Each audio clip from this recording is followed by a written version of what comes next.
Here's how to find the proper height to your standing desk.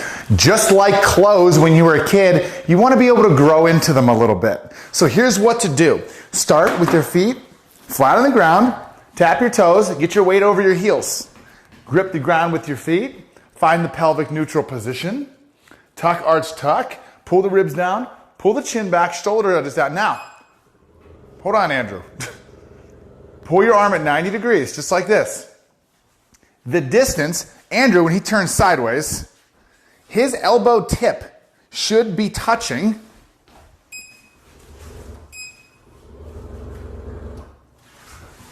bam.